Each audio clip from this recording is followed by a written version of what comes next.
Boom.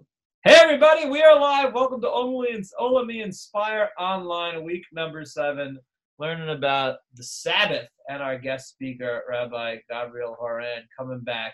We usually have somebody else as our second guest speaker, but she is in Israel and making the 4 o'clock spot. 4 a.m. was a little challenging, so we win-win because we got Rabbi G, who is awesome. So let me just share my screen. There you go. All right, everybody can see this? Everybody can see this? All right, so this week we're going to be learning about the Sabbath. That is a great class, by the way. I'm into it. I love talking about the Sabbath. And if people have questions, feel free to ask.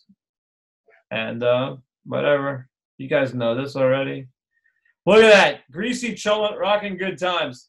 I don't know if everybody knows what a cholent is. I feel that cholent is one of those cultural foods, very Ashkenazi. So my apologies in advance to the Sephardim in the group. Sephardim would have chamim. Chamim. Am I saying it right, Daniel? Chamim. And we Ashkenazim, basically a cholent, it's a heart attack in the afternoon. Am I saying it wrong, Nima? Kishka and Chamin. It's a you have to pronounce that. And you make a vegetarian. Yeah, I've had vegan cholent. I've had some pretty killer vegan cholent, vegetarian cholent. This picture here is a meat cholent. My sons are like militant about cholent. You know, I'm a little bit more. I'll try things. I'm cool about it. My sons are like militant, and my wife has the best cholent route. I should get my wife on one day. Just give out her recipes. My wife's great. You guys like her. But all right. Anyway, so we're going to talk about the Shabbat. What we're going to do is we're going to break it into 2 sections. The first half is going to be talking about the philosophy of that's funny, Joshua. We're going to talk about the philosophy of the Shabbos. I'm going to say Shabbos because I'm Ashkenazi, and I just kind of the way I say it. I'll tell you an interesting story. I remember when I was a kid, synagogue I went to switched from saying Shabbos to Shabbat, and my grandma was really perplexed. She ended up going with it. My grandma was kind of progressive, so she went with it, but it bugged me. I'll just tell you, I just felt, we're Ashkenazim, it's old school, it's okay to be like, proud of who you are, and we say Shabbos, and that's just the deal. So for me, it's always been sort of it's always been a badge of pride saying Shabbos. But if that's not you, if you say Shabbat or Sabbath, I don't care. It's all good. We can say whatever we want. My daughter just sent me a picture. Everybody should keep in mind that Passover is coming, and there's going to be people who have nothing to eat. Those people are called Ashkenazim. Oh! It's funny. Where are the rolls of laughter in the chat? All right, whatever. You're 50% Ashkenazi? Okay, there you go. What's the other 50%? Sephardi? All right, you're being Calgary. All right, Megan. That's pretty great. Chabad has Chabad. Yeah, not just Chabad, all Hasidim. Hasidim have it even harder because they do something called they don't do something called gebrat. They won't even put their matzah in. They won't get it wet. They don't eat knedel. How do you have Pesach without knedel? That's a Hasidish thing, to each his own. All right, so give me a break. Understanding the essentials of Shabbos and rest. So step number 1, I want to talk about the 10 Commandments. So before I even get started, let's just talk about, here's a trick question for you. I have a poll. A poll in my trick question. How many commandments, meaning there's 10 commandments, but if you actually go through the 10 commandments and try to pull out commandments, how many actual commandments are listed in the text of the 10 commandments? Here you go. Boom. Let's see your answers. How many commandments are actually listed in the text of the 10 commandments? Oh, we've got some Kabbalists here. Just from the answers, I'm seeing some mystical people. Excellent. I'm getting some good answers. Are you guys able to see the answers here? I guess we'll find out. I know you people at home watching the video, you'll be unable to see the answers. So your options are 210, 1320, 248, 365, or 613. Okay, 20% have not yet voted, so I need a few more people to vote before I'm going to stop the quiz. The poll, I mean. Come on, people. A few more people to vote. Few more voting. Few more voters. How do you vote? Just press on the button. It should be popping up on your screen. If you can't, don't stress it. We're all cool. All right. All right. I'm going to end. It's actually, you know something? The right answer is, well, most people got their, okay, I'm going to end the poll. You didn't vote. You're bumming. All right. Let's see the results. Share the results. Can you see the results? So the results are 9% of the respondents said 2. 20% of the respondents said 10. 30% of the respondents said 13. 8% said 20. 4% said 248, which is a tricky answer. Some stuff. Nobody said 365, which was a tricky, it's same type of answer as 248. And 29% went for 613, which on a mystical level, you could maybe argue. Anybody know the correct answer? The correct answer is actually the one most people got, which is 13. Woo! There's 13 commandments listed in the text of the 10 commandments. How dope is that? There are 630. Well, because a lot of people probably know the mystical side of things, because really, that's why answering 2 was a good answer as well. I mean, they're all good answers, but answering 2, because the first 2 commandments are in the first person, God speaking to you, and they include all the commandments in the Torah on a mystical level, which is why 613 would also be a good answer. But 13 is the right answer. The reason why 13 is the right answer is because there's 10 commandments, but if you look at the second commandment, which is don't be an idolater, it's actually 4. There's actually 4, like don't bow down to a god of wood and stone, like that. Don't bed to molten. Don't create a molten image, like these kind of things. So these kind of things. So there's 4 there. So you have 9 plus those 4, and so that's 13. All right. It's just a little trivia for you. A little Jewish trivia for you. Anyway, so we have 10 commandments. Before I list it, now Moses is pointing out it's 613 mitzvahs, not commandments. That's actually correct. It's a mitzvah, which is from the word tzevet, which means to join, right? Like a team. A team is a tzevet, right? So a mitzvah, you're joining as an opportunity. 248, Sadie May, right, is the number of positive commandments, the commandments that you do something. 365 is the number of negative commandments, things that you avoid. Do this, don't do that. 613 is the total number of commandments. Or I'm using commandments, Moses, just because that is the way we use it in the vernacular. But it's mitzvah. You're correct, right? You can see, yeah, okay, and there are commandments there, whatever. Anyways, I want to go through all 10 because there is something interesting about the commandments. By the way, when we go through all 10 commandments, I'm using the Jewish listing because I'm Jewish.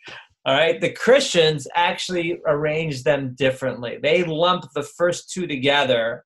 What we look at as 2 separate commandments, they lump together as a preamble and a commandment, and then they split the commandment of not coveting, number 10, into 2 separate commandments. Jenny, I'm just going to answer that question just because I think it's an important point to raise. So thank you for asking. A mitzvah is generally what we translate as commandment, because it does mean commandment, but really, when we say the word commandment in English, what we're really referring to is a pakuda, or an order. If you're in the army and your commander is called a mifaked, which is someone who gives a pakuda, gives an order. So that's what a commandment is, as opposed to a mitzvah, which is really an opportunity. It's a spiritual obligation. You don't do a mitzvah. Your commander in the army is not going to say, do a mitzvah, stand at attention. Your commander is going to yell at you, tell you stand at attention. And it's funny, I was in the Israeli army for a flash, and I thought it was mifached, instiller of fear. Because, I was a dumb American in my group. But anyways, so that is the difference there. So a command is an order. In English, we distinguish between an order and a command. In Hebrew, it would be the same thing. An order would be a pikudah. a commandment, mitzvah. Now, not to get confused, mitzvah can be used in that context, which is why the commands form in the language on a grammatical level is called lashon tzivui, right? It's a commandment. But bottom line is that a commandment, though, it's an opportunity. And that's the way we need to look at it in terms of our spiritual growth. You don't look at it as an order and you shall obey. You look at it as an opportunity to fulfill yourself spiritually. But that's not our class today. I just wanted to address that. All right, so let's go through the 10 commandments. So the first commandment is believe in God. Right? I'm the Lord your God, took you out of Egypt, blah, blah, blah. Second commandment is don't be an idolater. Third one is don't blaspheme. It really means don't make a false oath, but whatever. The fourth commandment is Shabbos. Fifth commandment is to honor your parents. Sixth commandment is don't murder. Seventh is don't adultericize. 8 is don't steal. We have a deep discussion about theft, but I'm not going to get into it now. Number 9 is don't lie in court, don't bear false witness. And number 10 is don't covet. Okay, now what's interesting about these, covet means I see your watch and I say, that's a really nice watch. I love it. Can I have it? Give me $100. Can I have your watch? Come on, I want your watch. Let me have your watch, you know? It's desiring something that belongs to somebody else. And that's a problem. Anyways, all right, let's go through the commandments because there's a problem. If you look at the 10 commandments, you'll notice the first 3 commandments make perfect sense. Judaism, it's a spiritual system. It's a system to have a relationship with God. So the first 3 commandments, believe in God, not being an idolater and not blaspheming, are very God said. I don't wear a watch, by the way, Josian. But anyways, they're very God-centric. You would expect, as pillars of our faith, the first 3 commandments. They make perfect sense. They're spiritual commandments that have to do with the acknowledgement or the understanding of God's existence. Perfect. Make perfect sense. The last 6 commandments, from honoring your parents to not murdering, adultericizing, stealing, etc., are moral precepts, being a good person. Be a good person. That makes sense as well. These are the pillars of our faith. And pillars of your faith. You'd expect them to be basic moral precepts that stand as the pillars of the faith. Question is, why is number 4 Shabbos? Makes no sense. The first 3, God, believe in God, okay? The last 6, be a good person, morality, all right? Number 4, Shabbos.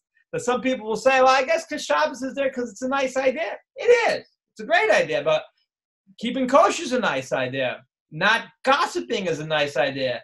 Giving charity is a nice idea. Why aren't they in the 10 commandments? Why is Shabbos number 4? That's the problem. You get it? You hear the problem? It should be, I expect the first 3 because they're God-centric. It's a spiritual system that makes sense. I expect the last 6 because they're about morality. And the assumption most people make is that the basic implication of God's existence is morality. Great. Okay. That makes sense. But Shabbos? What's it have to do with anything? So to try to answer this question, why is Shabbos number 4?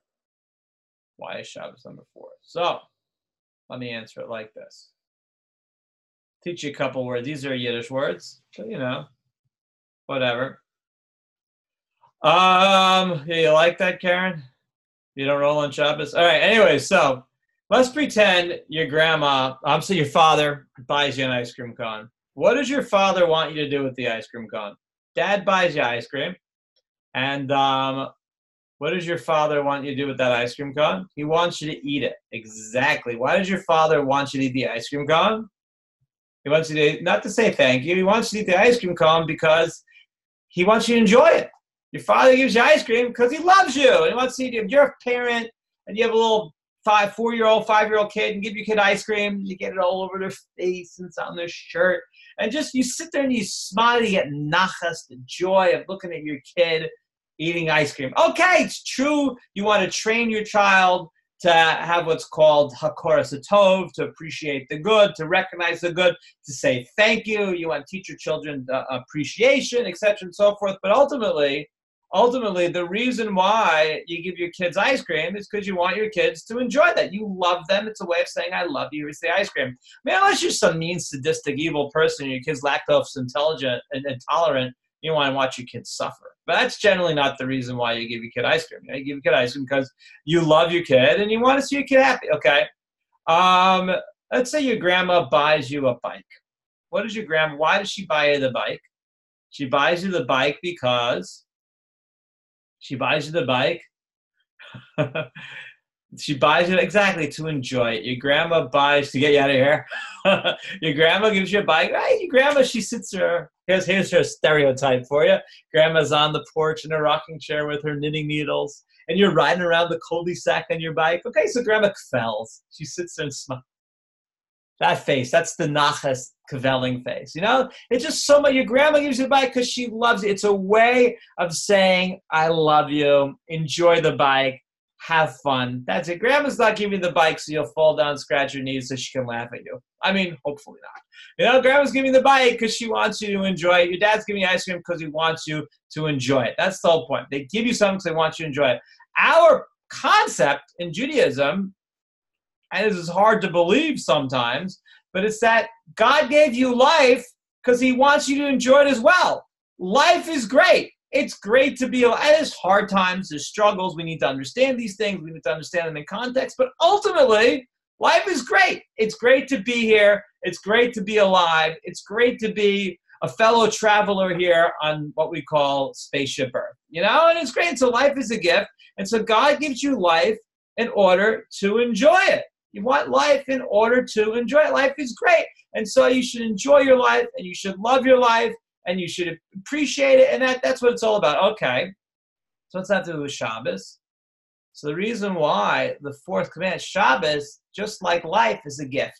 And Shabbos is an opportunity once a week to eat a little more, to sleep a little more, to spend time with your family. It's a much deeper aspect as well, which I'll get to, but to spend time with your family, to appreciate the people that are important to you, to be a part of a community, etc., etc., etc. And so Shabbos is a gift. So why is it number 4? Why is it number 4? It's number 4 because of this. You say, and this is a powerful idea. Most of us think we have the first 3 commandments, which are God, faith, serious. And most of us think that the implication of the first 3 commandments, God, is the last 6 commandments, morality. Be a good person. God exists, be moral. Comes Judaism to say, no, right? If you think the logical implication of God's existence is morality, you're going to become a dogmatic, judgmental, Bible-thumping, fundamentalist butthead. That's not what it's all about. You're going to be self-righteous and arrogant, and you're going to think it's just not what it's about, you know? God's existence doesn't give you the right to impose your morality on the world. What's the implication of God's existence according to Judaism? The implication of God's existence is number 4, Shabbos. Life is incredible. Belief in God, life is a gift. God gave you life because life is a gift. Wow, it's incredible. Now you can be a good person. If you look at morality from the perspective of life, you still have to be a good person, still need to be moral, but if you're coming from the perspective of God put me in this world and this life is incredible, morality is a tool to enhance the pleasure and wonder of this world and to treat other people with respect and blah, blah, blah, blah, blah. Wow, that's incredible. You're not a dogmatic, judgmental, self-righteous butthead. You are someone who loves life and you're filled with joy and you share that joys with others and, you know, you are the change you want to see, etc. and so forth. I see there's a lot of stuff going on in the chat. I'm going to look in just a second. But anyways, there's an obvious question that we should have then, though.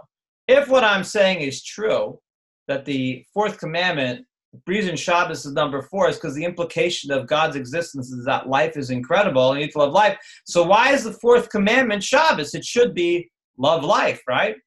The 4th commandment should be love life. That's what it should be. So why is it Shabbos? So Just stick with me here. Have you ever gotten a gift that you didn't like? Anybody ever buy you a gift that you go, you open it up, like say you go somewhere, you're at a party and people buy you gifts and they give you a sweater, and it's one of these sweaters, it's a number of different shades of plaid with fuzzy things on the shoulder, and you open it up and you're like, do you say, how could you buy me this garbage? What's wrong with you? Why would you think I like this? Is that what you say? No. What do you say when somebody buys you a present that's gross? What do you say? You say, oh, look, a sweater. Oh, it's lovely. Oh, look, a gift receipt. You fake it. Why do you fake it? Little kids will freak out. Little kids, when they get a gift they don't like, will freak out and start crying and whatever. But adults don't do that. Because why? Because you realize the point of giving a gift, I'm not giving you the gift because I think you need something. I mean, maybe you'll try to have a practical gift, whatever. But the point of giving a gift is a way to say, I love you. I'm giving you the gift because, if I just say I love you, you're just great. Okay, that's nice, but giving you a gift, it's a mnemonic device spelled with an M. It's a tool for me it's an opportunity for me to say, I love you, you're important to me, you mean something to me. That's the reason why you give a gift. And that's the reason why Shabbos and not love God, not appreciate life is the fourth commandment. You see, if the fourth commandment was just love life, it'd be a philosophy lesson. It'd be in one ear and out the other. And you'd forget it and you'd never think about it. And unless you're like really working, trying to be spiritual. However, since it's Shabbos happens once a week, whether you like it or not, whether you feel like it or not, whether you're inspired or not, whatever, it happens once a week. It's a gift, and it's an opportunity, just like a gift, not to focus on the gift, but to focus on the relationship. It's an opportunity to focus on the relationship. So once a week, here you are, it's Shabbos, you're in the Shabbos zone, and now you have an opportunity to focus on this relationship and say, whoa, life is incredible. It's so great to be alive. Wow. In other words, it takes it out of the realm of philosophy and makes it something practical. And that's the point. That's what Shabbos is all about. Isn't that great? Let me just look back because I see there's a lot of stuff going on in the chat here. And then we'll move on to the second half. Oh, okay. Oh, we're going to talk about this. Okay, good. All right, cool. Great. All right. Let's move on to the second. Let's work on to the second aspect now. If you look in the Torah, it talked about the 10 Commandments. The 10 Commandments are actually repeated twice in the Torah. And what's interesting about the 10 Commandments, is that they're repeated twice. They're slightly different. They're not that different. They're still basically the same thing, but there's little itty-bitty differences in there. They first appear in Exodus chapter 20, and then they are repeated in Deuteronomy chapter 5. There's a few slight differences. For our purposes here, it's by Shabbos, what Karen is pointing out to, okay? In Exodus, when it talks about the mitzvah of keeping Shabbos, it says Zachor. Zachor. What's Zachor mean? Zachor means remember. Remember Shabbos. This is Exodus chapter 20, verse 8. Remember the Shabbos, okay? When it's repeated in Deuteronomy, it doesn't say Zachor, it says Shamor. Guard the Shabbos. Zachor, remember the Shabbos, and Shamor, guard the Shabbos. On a simple level, these are just two aspects of Shabbos. Zachor is a positive aspect, meaning you do something, you proactively do something to remember Shabbos. Shamor is a quote-unquote negative, meaning that you refrain from doing something in order to guard the Shabbos, to protect the Shabbos. Zachor is to remember. Shamor is to guard, for those who don't know Hebrew. Okay, so we're going to look at the different commandments that are derived from this. From Zachor, remembering the Shabbos, there are two commandments that we have. One is called making Kiddush, and one's called making Havdalah. We're going to talk about those in depth. Zachor, and then Shamor is refraining from prohibited labor. It's probably what a lot of people know about. It's a little controversial. It shouldn't be, but we're going to talk about that as well. All right. So the first one is Kiddush. What's the point of Kiddush? Do you ever go? So here's the thing. Shabbos, you have a mitzvah, like we just said, to remember the Shabbos. What's from the Torah? You know what the mitzvah is to remember the Shabbos? Sun goes down. It's dark now Friday night. You just have to say, Shabbat Shalom. And that's it. It's Shabbos. You know, you say Shabbat Shalom. It is now Shabbos. And boom, you're in the Shabbos zone. However, the rabbis came and instituted a formula, what we call Shomer B'Zacha B'Dibra. That's exactly right, Justin. Right? The rabbis instituted a formula called Kiddush to make it better. It's not better, but it's enhancing it. It's to try to focus your attention to put you in the Shabbos zone. So I'll give you an example. If you ever go to a football game or a baseball game or a rock concert or whatever it is, I chose a picture of Citi Field because around the time that I put these slides together, I'd been to a Mets game. I live in Boston. I should really use, the green monster. Well, what can you do? Monster. How do you say it? A monster. Anyway, so you want to be in the Shabbos zone. So it's like this. So when you go to a game, let's say, you don't just show up, walk into the stadium, and sit down. What happens? You go, you park your car, you say, if you're really into it, you tailgate for a few hours, drinking some brewskis, and listening to heavy metal, and you get yourself psyched. And then you go into the stadium. You don't just walk in. You got to stand on the line and go through security. And then you walk in. It's like overwhelming. There's all this space. And you have to find your seat. And you finally get into the actual stadium. And there's the Jumbotron going. And they got the music playing. And there's all these people there. And the people walking up and down the aisles going, hot dogs, get your beer here. Get your beer here, right? And then what happens? Then they finally start the game. And they don't just start the game.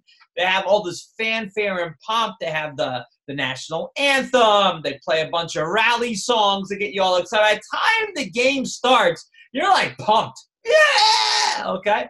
Shabbos, the Kiddush is exactly the same thing. You could just say, Shabbat Shalom, Shabbos started. You've acknowledged Shabbos. And from the Torah, you've done it. You've done the commandment of remembering the Shabbos. However, we get into the Kiddush zone by making Kiddush. Kiddush is 3 steps. There's an introductory. First thing you do is that you have a glass of wine. Now, if you're lame like myself, you'll use grape juice because whatever, but most people use wine. A glass of wine is not going to get you drunk, but a glass of wine might give you a little itty-bitty buzz, okay? And the point of that is because you want to feel a little bit different. You're stepping out of this realm into another realm. You want to feel a little bit different. Okay, so you have the glass of wine, and then you make the introductory blessings. Traditionally, they are just verses from the Torah. I think it's actually from the book of Genesis, just God, the first Shabbos, what God did. Okay, great. Then you make the blessing over the wine, Borei Priya Gafet, and then you make a special blessing that is instituted for Shabbos. So it's just to get you in the zone. It's to focus your attention. It's to give you a perspective so you are, boom. If a glass of wine is going to get you plastered, so I would recommend maybe just having a little sip. Or like me, I have some grape juice, and I find that is way more than enough for me to just get started. I drink once a year on Purim. What can you do? Whatever. What can you do? 2 beers, man, and I'm like flying. But yeah, okay. Anyways, all right. So that's Kiddush. Havdalah is also the commandment of remembering the Shabbos. And this is the end of Shabbos. So technically speaking, just like you can just say Shabbat Shalom, and it is Shabbos. So too, you can just say the sun goes down Saturday night, and you can say, okay, Shabbos is over. You've now made Havdalah. However, just like at the beginning of Shabbos, the rabbis came and instituted a formula to get you into the Shabbos zone. The rabbis also instituted a formula to help you say goodbye to Shabbos. The reason is like this. Graduation, okay? What's graduation? So when you graduate from college, generally speaking, you don't just, some people don't go to the ceremony, but generally speaking, you go to the ceremony. You don't just go, okay, I have 4 years of college, okay, bye. Let me move on.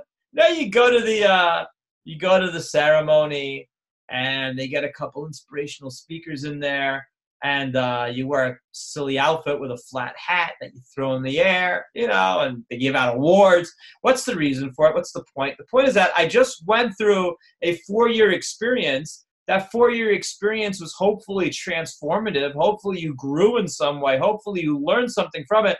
Before you take that next step and walk off into the rest of your life, take a moment to look back, to reflect, to sum the thing up. Again, it's not a major production, but it's a little superficial, but you're summing it up and you're acknowledging that what just happened was important, and now I'm walking off into the next phase of my life.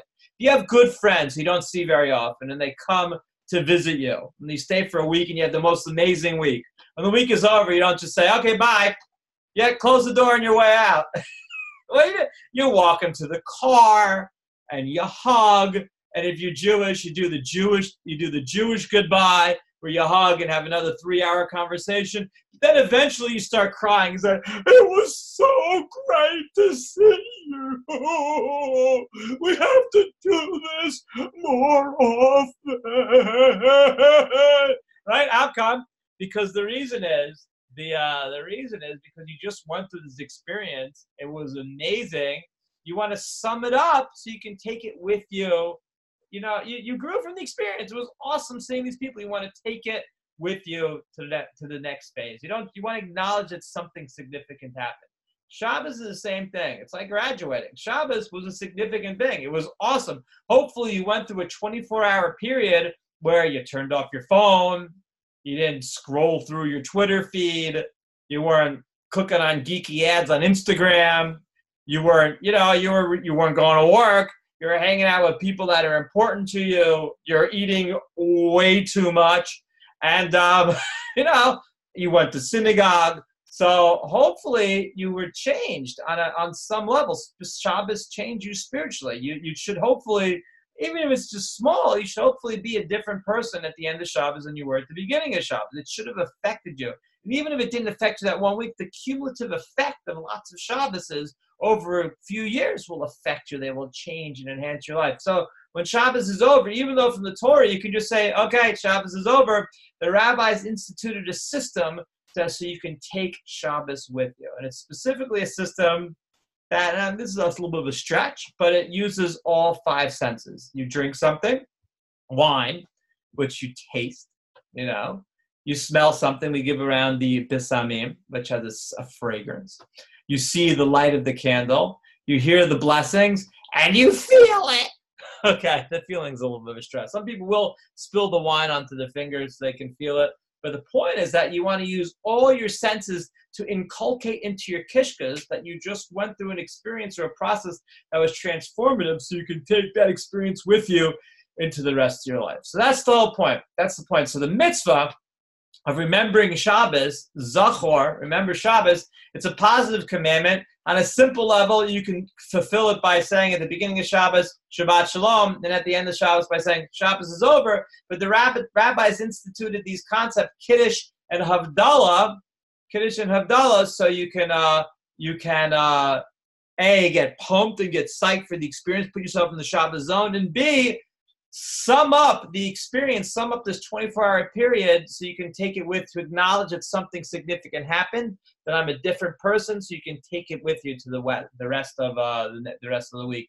The taddy, what are the 5 senses? You taste it, that's wine. You smell it, you have the fragrance, bisamim, some kind of herb or incense. You see it, that's the candle. You hear it by making the blessings, and you feel it. You feel the energy. I don't know. That one's a little lame. But here's a picture of all the different Shabbos things. Okay, I don't know who these people are. I just found the picture. All right. The next commandment we said is Shamor. Guard the Shabbos. Guard the Shabbos. So this is actually, I find this fascinating. Fascinating. Guarding the Shabbos. What does that mean? So there are 39 categories of labor which are prohibited on Shabbos. Where did these 39 categories come from? So if you look at the Torah, in the book of Exodus, chapter 35, this is one of the books of the Torah one of the sections of Torah that nobody ever talks about because it's seemingly so dry.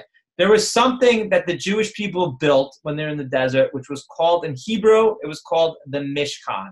The Mishkan usually translates as a tabernacle. In modern Hebrew, a Mishkan is a ATM machine. But anyways, a Mishkan, it's the tabernacle. And this structure, it was a portable temple the Jewish people brought with them in the desert. And that tabernacle became the temple in Jerusalem. It was the first temple, the second temple. It was modeled after this thing that was described at the end of the book of Exodus, the last chunk of the last 5 sections of the book of Exodus, really. Last 5 parshas, they describe this thing, the Mishkan. So, anyways, the Mishkan, the temple, we've been a diaspora people now for 2,000 years, so we're not in touch with this aspect of our religion. But ultimately, this Jewish spiritual system, the temple, is actually central to Jewish observance. And even today, even though our prayer services are, like we spoke about in the last class, they're actually, the reason why it's 3 prayers a day is because they model, they're parallel the sacrificial service that went on in the temple.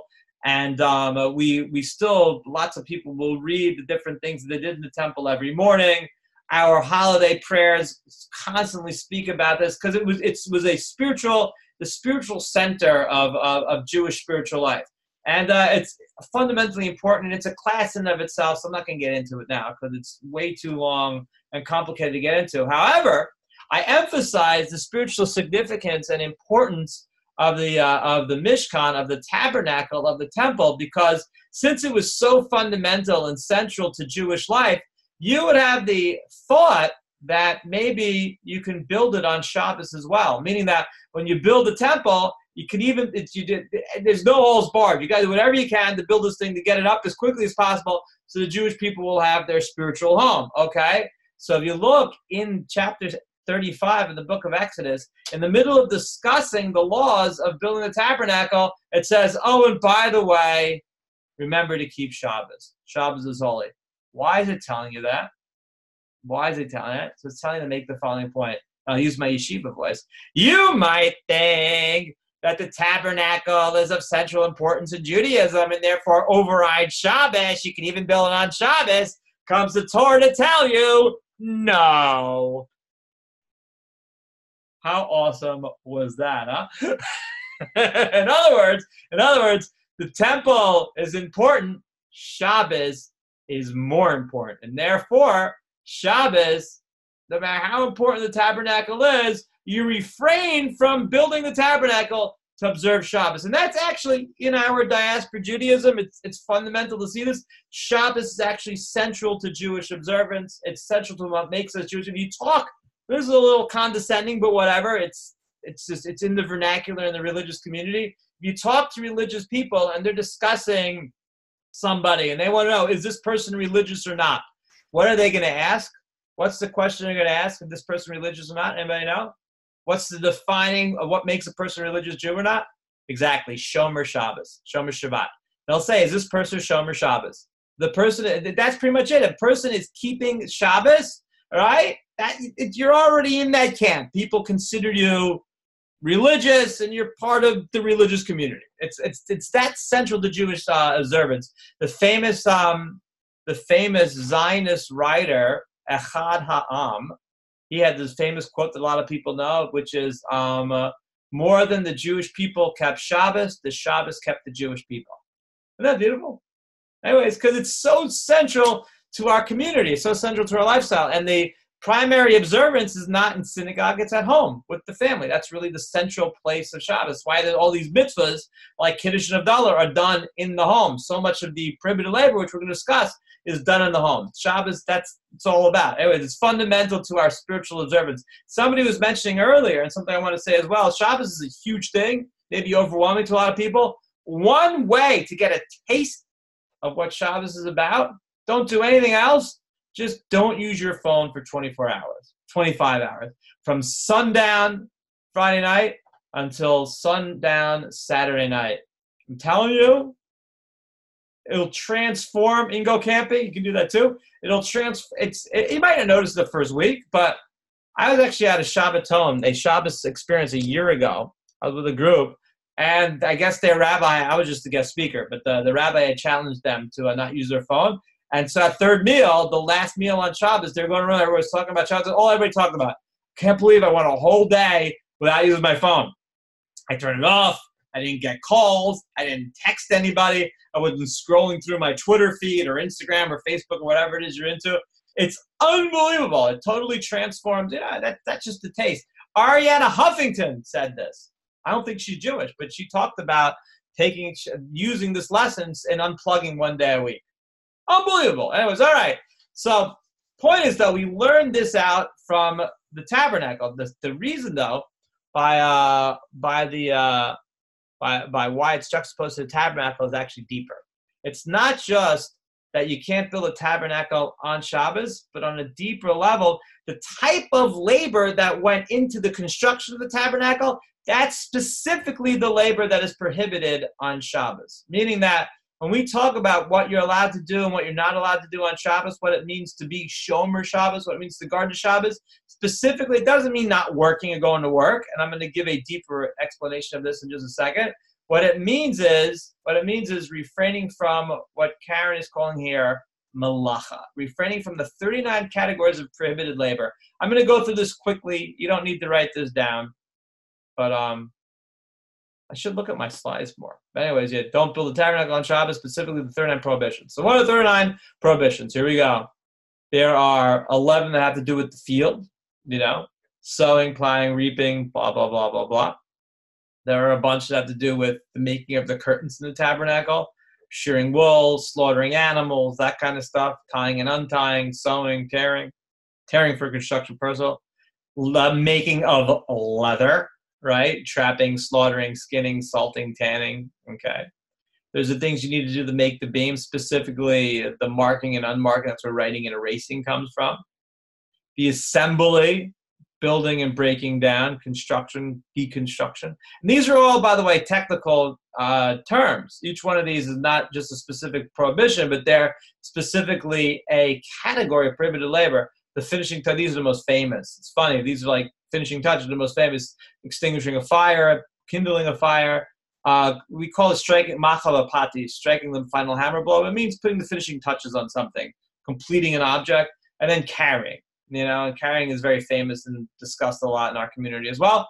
But anyway, so those are the 39 categories of prohibited labor. I'll just go through them quickly. One thing to keep in mind, once I start discussing labor with Jewish people, so everybody wants to know all the details.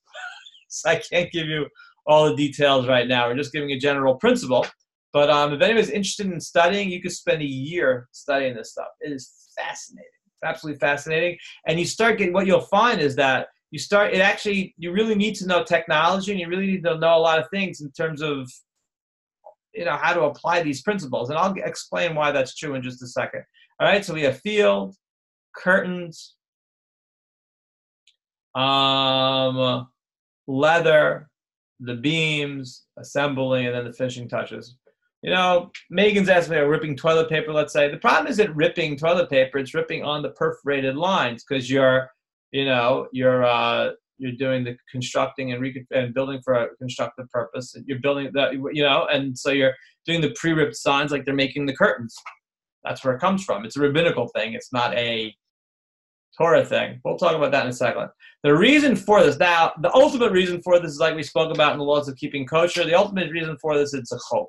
Remember we talked about chok and mishpatim? So Shabbos ultimately it's a chok. Why do you do it? Because Torah says so. Okay, however, the deep lesson you get from this, if you look at all the prohibitions on Shabbos, the common denominator of all of them is that they demonstrate man's mastery over his or her environment, right? It demonstrates your mastery over your environment. And so you go through life and you go through your week, and it's very easy to think that you're God. The necessary design flaw in the human being is that we think we're God. You look in the book of Genesis, chapter 2, God makes man, and he looks at man, and the first thing he says is, it's not good for man to be alone. Why not? You look in the commentaries, because because if man was by himself, he would think he's God. Because that's the design flaw in humanity. We think we're God. We think we're master of the universe. And so you go through your week and you engage in all this activity, which demonstrates your mastery over your environment, whether it's lighting fires, whether it's cooking, whether it's building, whether it's whatever it is. And these are all wonderful things, okay? But if you do that all the time, there's no break from that, you'll come to think, you know, man, I need God. I run the world. Who's God? It's me. I do everything. I run my life, okay? Comes the Torah to tell you, no, once a week you take a day off and you let God run the world. And you know something? It's okay. And not only that, it's actually great. And you'll enjoy your life and you'll enjoy God's world and you appreciate things and it's fantastic. And that's the message. That's the point of refraining from these categories of prohibited labor. Now, the misconception which Karen, I think, spoke about, is that people think that when the Torah says you're not allowed to work on Shabbos, it means work. That's not true. The prohibition is not work. The prohibition is malacha. What's malacha? Malacha is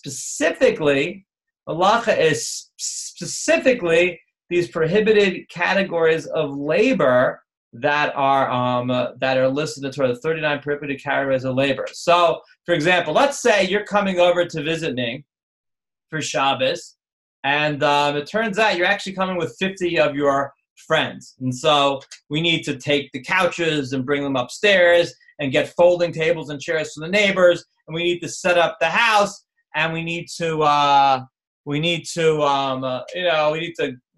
all the stuff around. And I'm going to break a sweat running around because you're coming over with your 50 friends really soon. So you know what? That's allowed. It's work. Why are you allowed to do it? Because those things are not malacha. They're not prohibited labor. They are just, it's work. That's the whole thing. Technically speaking, you can't. But technically speaking, a person could go to work on Shabbos, right? The prohibition to go into work, I mean, if you got most of us in our jobs, when we go to work, it's inevitable that we're going to be doing malacha because our works, especially nowadays, generally involve malacha.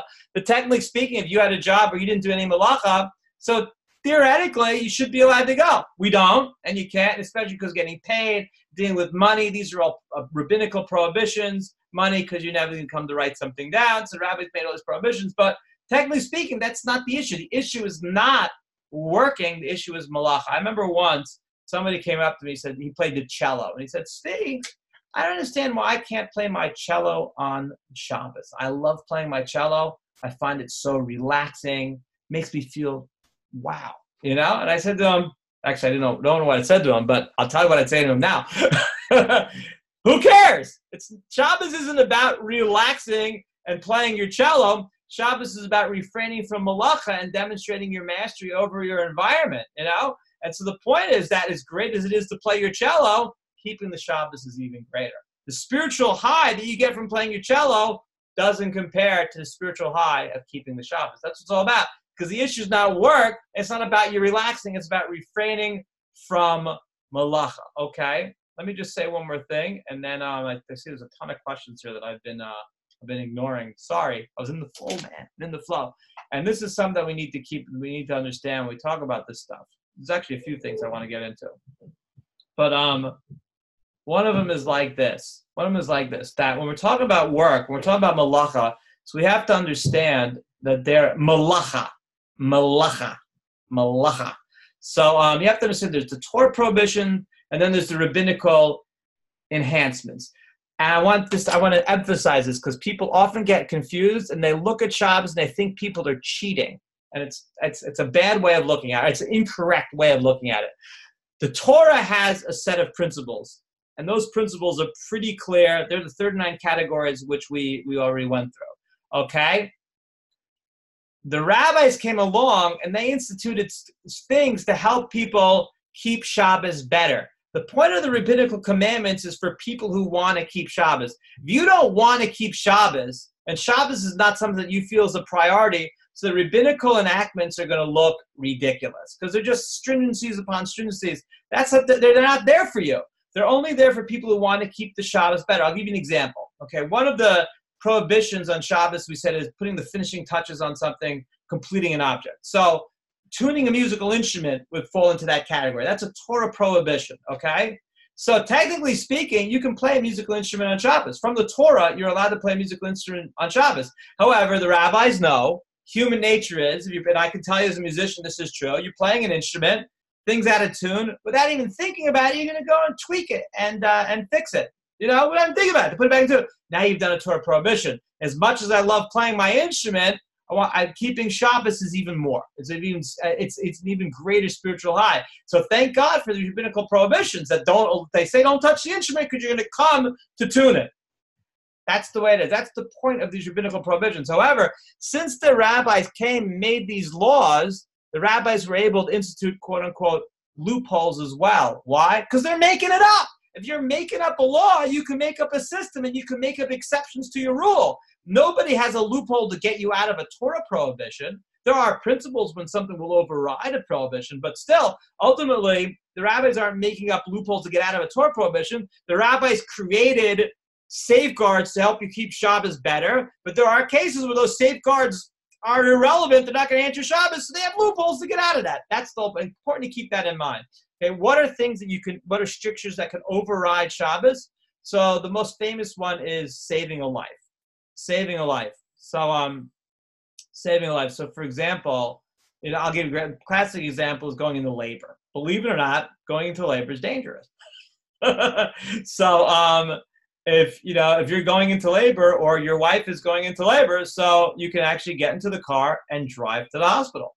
Okay, you're not allowed to drive on Shabbos, and driving is actually a Torah prohibition because whatever, I'm not going to get into it. But saving a life is more important. Okay, you need to, there's something terrible's happened. You need to get on the phone to call 911. You call 911. I had a couple of years ago, I had a tooth abscess on Shabbos, and unbelievably painful. Not only that, but there was a risk of infection which could have been deadly. So the rabbi was like, get yourself to a dentist, who sent me to a hospital. They sent me to a dentist's office that was open on Shabbos. I was able to go to the dentist, get my prescription, everything. And I ended up going to sleep. But, life comes first, because as important as Shabbos is, if you die, you can't keep any more Shabboses. So you save the life so you can keep some more Shabbos. That's the principle. The final thing I want to say, so of course every rabbi has a rabbi, and the reason for that. So I'm only taking a couple of questions because they're flying by, and I just want to finish the idea here. But hang on one second. But I want to just finish the idea. But the point is that look, our guest speaker is here. Woo! I'll be 2 more minutes. 2 more. Stay der Coke. Anyway, so I said it right. Stay dogged. Anyway, so the point is that rabbis have rabbis because the point of having a rabbi is it's not that you don't necessarily know the law or not.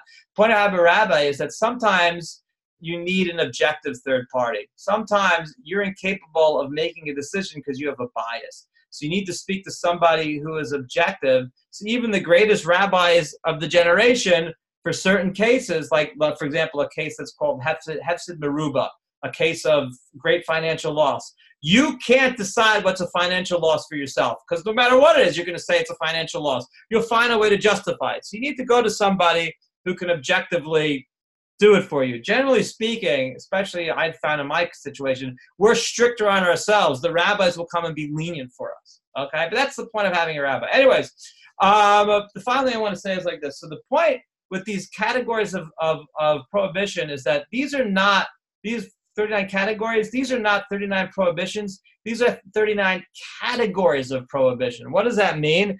These are principles that you can apply over the generations at any time and as the world changes, as technology changes. So I'll give you an example. So the Jewish people were in Egypt.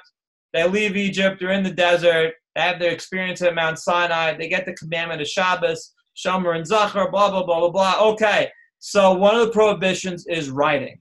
So the Jewish people, they look, okay, you're not allowed to write on Shabbos. What's writing? They're Egyptians. So you use some kind of ink on a papyrus. That's what writing is. And maybe some hieroglyphics on the wall. Okay, great. That's writing. So now they settle in the land of Israel and they have trade. And some people go to Mesopotamia to do some business. Okay, you get to Mesopotamia. Did they write on papyrus? No, they did cuneiform writing on clay tablets. Is that considered writing? Is that in the same spirit of the laws? I don't know the technical definition of writing, but yes, that would fall into that. In this case, that would fall into that category. And so it would be prohibited. As times change, as technology changes, so you apply the principles to the technology, and it's either it's allowed or it's not. So I'll give you a great classic example here. So in the late 1800s, one of the leading rabbis of that time period, I remember his real name, is something Epstein. But everybody knows him by the name of the book he wrote, which is called the Orach HaShulchan. He was a leading expert in his time, and his response, you can buy his questions and answers. It's fascinating stuff. Anyway, so one of the new technologies at the time was electricity.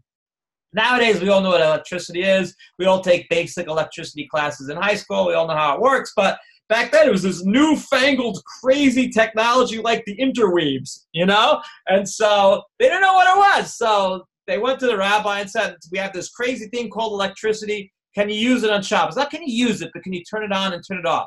And so the rabbi said, I don't know. So tell me what electricity is. They had the experts of the day explain what electricity is. And based on their explanations, said, of course you can turn electricity on and off. Okay? How come nobody does that anymore?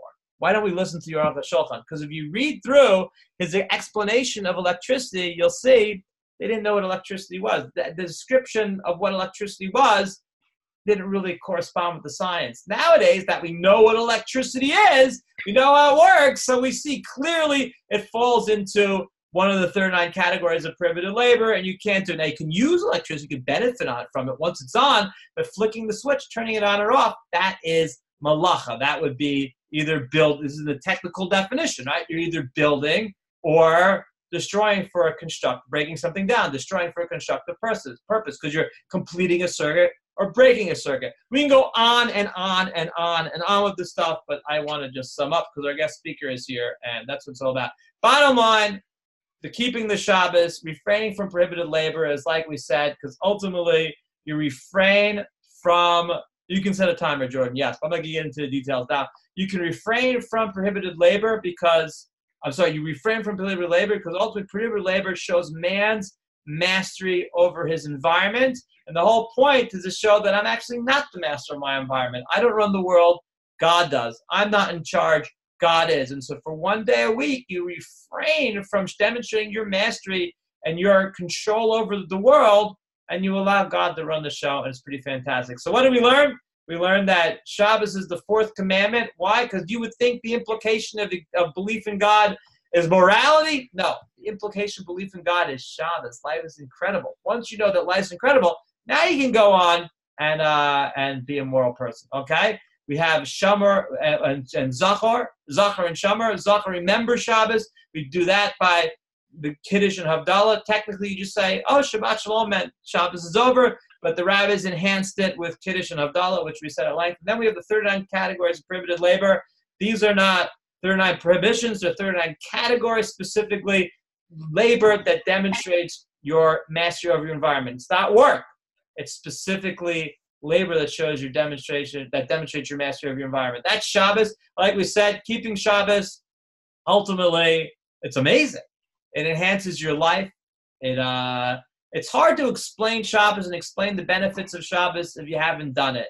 And it's hard to sell it if you haven't done it. So the best way to explain it, just try it. It's great. There's nothing like, taking the day off and eating a lot of heavy food.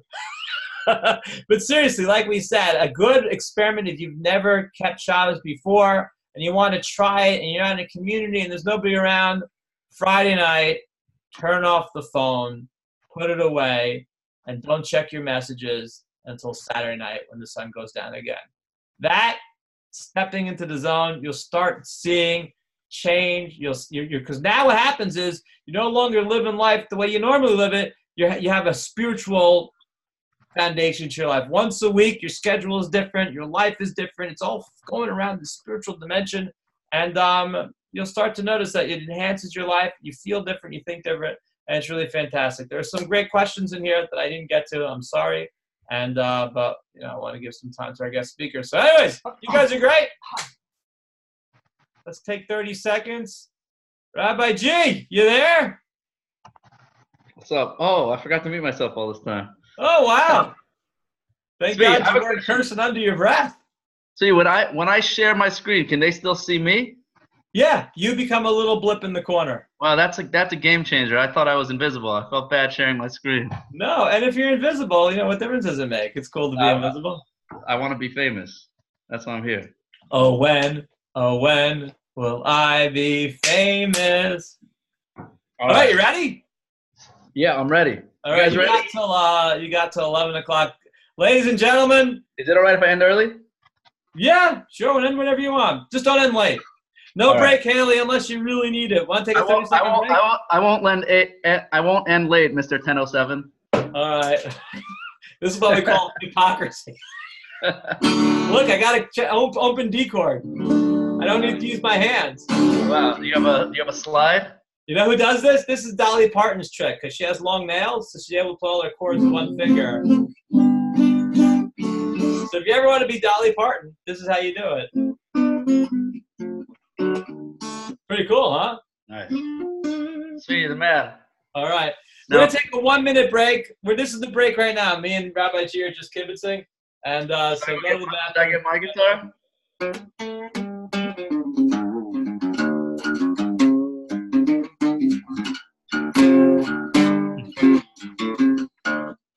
All righty. How's life in Baltimore? It's all right. Boston's great too. It's been cold here. Oh yeah, it just got beautiful here. It was 70 yesterday, but it's back to 40 today. Nice. It's beautiful. Today, it's actually, I think Maryland has like 1 week of good weather a year, and it just started. You guys have the same thing as DC? You got the blossoms, the cherry blossoms? Yeah. It's allergy season. That is great. It's beautiful in Philly, Haley. Where in Philly are you, Haley? Edwin, I don't want to hear about San Diego. San Diego is always beautiful. I don't even want to hear about it. We got a rabbi joke? A rabbi joke? Well, matzah is coming, so what do you call a person who's like a bit of a Jewish masochist? A matzahist! Oh! All right. I'm a glutton for punishment. Woo-hoo! All right, can we get started? All right, bye. Everybody, here goes Rabbi. All right. Rabbi G. Let's see. Sorry, guys, I don't have any jokes for you right now. Okay, how do I get rid of his picture? See, you're taking over the screen. All right. Here we go. Now I can see me. All right, guys, let's get started. You ready? Someone say yes. All right. Thank you. You guys are awesome. All right. I really, really enjoyed speaking to you last time. I hope that you guys had me in mind when you got smashed on Purim or on St. Patty's Day. And by popular demand, I really appreciate it. I decided to come back, was asked to come back and to tell a little bit more about my life story that I think you guys will enjoy and learn a lot from. And it's going to be informative, interesting, inspirational, a little funny, and hopefully at the end, serious and life-changing. So I want to start, before I tell my story, you know how you know you're talking to a rabbi? They always answer a question with what? The question. So there's another way you know you're talking to a rabbi. They always start a story with a different story. So I want to start with my favorite Hasidic tale. And if you guys are into Hasidic tales, you will know what I'm talking about. The Hasidic tales are the most awesome, holiest things. Because a Hasidic tale brings you on a journey and you really experience something from the past, and then you realize that it's talking about you. So I want to share with you a Hasidic tale that actually was copied and made into a book a couple of decades ago called The Alchemist. Anyone ever read The Alchemist? Great book. That was one of the first spiritual books I ever read. Really turned me on to spirituality and to the idea of a journey. The truth is that author, who is named Paulo Coelho, who's a Brazilian, is actually, I don't know how he got it, but he copied it from a Hasidic tale told by Rabbi Nachman of Breslov, one of the greatest Hasidic masters, the grandson of the Baal Shem Tov, who was the founder of the Hasidic movement. Rabbi Nachman, if you go to Israel, there are some neo-Hasidic cults that tattoo his name all over Israel, Na Na Na Na Nachman Me'uman. Thousands and thousands of people go to his grave every year on Rosh Hashanah in Uman, which is in the Ukraine. And he is a Hasidic Rebbe, that master that speaks to people in this generation more than ever. And he speaks about depression. He speaks about challenges. He speaks about seeing the good within yourself and the good within others. Absolutely amazing stuff. So Rebbe Nachman tells the following story. For those of you who read The Alchemist, you'll start to see the commonality there.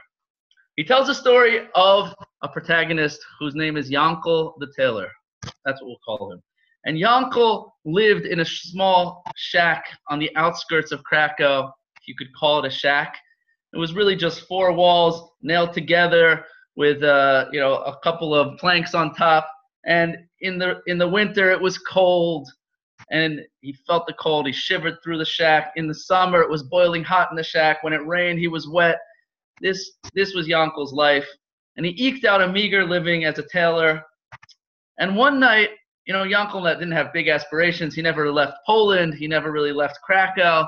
One night he has a dream. And in the dream, he finds himself standing under the Great Bridge in Vienna. Now, Yankel had never left Poland. He'd never been to Vienna. But in his dream, he knew. He knew that he was in Vienna. And he found himself under the bridge, which reminds me of a great song from the 90s. And so you can play it when it gets back on. And he found himself digging under the bridge, and he discovers an incredible treasure. He wakes up the next morning, excited by the dream, but doesn't think much of it, goes back to work as a tailor. The only thing is that night, he has the exact same dream. And after he has it for an entire week straight, he decides, that's it, I'm packing my bags, I'm going to Vienna. Kisses his wife and kids goodbye. He packs a little satchel and he runs off through the mud, through the snow, through the rain. He hitchhikes on donkeys, on wagons, and he's going and going. And after several weeks, he finally arrives in Vienna, and he gets to the great royal city of Vienna, and he sees the bridge, and it's exactly as it appeared in his dream. He's so excited. He goes, waits till nightfall. Can't just start digging under the bridge in broad daylight. Night comes. He goes right to the spot in his dream, the very spot where he started digging, and he starts digging into the earth. He's going deeper and deeper in the earth, and his heart is pounding with excitement. He feels like he's getting closer and closer to his treasure. He can't imagine what's going to be. And he's about to get to the bottom of the spot where he's about to discover the treasure, and suddenly he hears footsteps. He spins around, only to find him face to face with one of the imperial guards of the Holy Austrian Emperor. And the guard says, "What are you doing here, you Jew? I'll have you arrested for treason." Yankel says, "Don't shoot." He says, "What can I do?" Austro-Hungarian, thank you. "What can I do?" I might as well tell him. We could split the treasure. So Yankel goes and he tells the guard his dream. And the guard starts laughing. He says, "You stupid Jew. You can't believe everything you dream." He said, "If I followed my dreams, if I believed in my dreams, I would go to Krakow, to the outskirts of town, and I would go to a shack on the outskirts of Krakow, and I'd dig under the stove, and I'd find a treasure." The Yankel took the lesson to heart. He packed his bag, ran back through the mud, through the snow, through the rain, arrived back at his house on the outskirts of Krakow. He dug under his stove, and he found an incredible treasure. So my friends, I ask you, what is the message? What is Rebbe Nachman trying to tell us? The amazing thing about a Hasidic story is that however you interpret it, you're right. What do you guys think? What's the message? The treasure is in us. Keep going. So I hear a lot of things from people. I hear that the greatest treasure is buried in your own backyard, and you have to follow your dreams to find it. Sometimes you need a little help from your friends to discover, or your enemies, to discover the treasure that you really have. Well, the grass is always greener on the other side. There's a lot we could say about this story. Well, I'll tell you the lesson that I take from this story, and with this we'll begin, is that I believe all these messages are true, but ultimately I believe that the greatest treasure is buried in your own backyard, but sometimes you have to journey really far away from home to realize the treasure that you already have. And that, my friends, is an introduction to the story of my life, which I'm going to share with you now. So let's begin. And by the way, guys, I just got back from a trip to Poland. If you have an opportunity to go to Poland, it is absolutely the most incredible experience you will ever have. So please find out. There are a lot of Olami trips to Poland.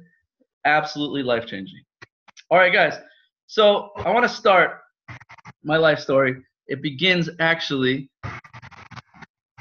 about 60, 70 years ago. Okay, can you guys see my screen? I hope so. All right. So let's see. So this is a picture of my father in 1943. My father was born in Czechoslovakia, in the eastern Slovakia, right between the Ukraine, Hungary, and Poland. And he was born in a small town called, what was it called? I forget what it's called. Anyway, born in a small town. Now, what do you notice that's interesting about my father in this picture? So most people point out that it looks like a little girl. Why do you think my father is dressed like a little girl in 1943 Czechoslovakia? So I can't see your comments because I'm sharing my screen, but I'll tell you like this. Because he's hiding from the Nazis. So why was it important to dress like a girl in order to hide from the Nazis? Because they could check to see if he's circumcised. So my father at age 3 was hiding from the Nazis. How did he go into hiding? So one of my father's very first memories was the day that the Nazis knocked on his door and took away his aunt and uncle. Pictured in this picture, the 2 little kids are his aunt and uncle, and the older woman is his mother. So the Nazis came and took his aunt and uncle, and he remembers vividly seeing them taken into a car. He didn't really know what was going on. And the next thing he knew, he comes into the room and he sees his grandmother passed out on the floor. So what happened? His grandmother wakes up. The first thing she says is, "Bring me the child, bring me the child." And she grabs my father and would not let him go. So from that moment on, my father had 2 mothers, his mother and his grandmother, who both claimed him as the only surviving child. So his family immediately went into hiding in the Slovakian mountains, in a small town, in the outskirts of a small town in the woods. They had a bunker built for them, and they were hiding in the woods with a bunch of other relatives, a bunch of cousins. And in the middle of this hiding in the woods, his father took leave to go find his grandparents, who were hiding in another forest a few villages away. And on his way to go get them, he was wounded in a bombing, and he was separated from them for the rest of the war. So there was my father and his mother in the woods, in this bunker with some relatives, and my father gets sick. He gets sick one day, and his mother has to risk their life to smuggle him into the town to take him to the doctor. So they're going through they find someone to carry them through the woods, and at risk of death. He goes in a wagon covered with hay. They take him to the doctor. My father's 3 years old at the time. And while they're at the doctor, the Nazis discover the bunker, and all his relatives are taken to concentration camp. So my father's life is saved because he got sick. Literally an open miracle. So there he is with his mother. She's 19 years old, doesn't know a soul in the world. She doesn't know if her father, her parents are still alive. She doesn't know what happened to her cousins and relatives that were in the bunker. She finds herself alone in this village. What does she do? So they find eventually a non-Jewish family who agrees to take them in and hide them for the rest of the war. So my father is living with his non-Jewish family, and he's told, from now on, your name is Lassie. Why? They dress him up like a girl. They don't want to be checked to be circumcised. And he doesn't know he's Jewish because he's 3 years old. He doesn't really know what a Jew is. And he's hiding, he's living in with his family. He remembers when there's bombings, air raids. They used to go sleep in the cellar. He used to love sleeping in the cellar. He's having a great time. Doesn't know what's going on.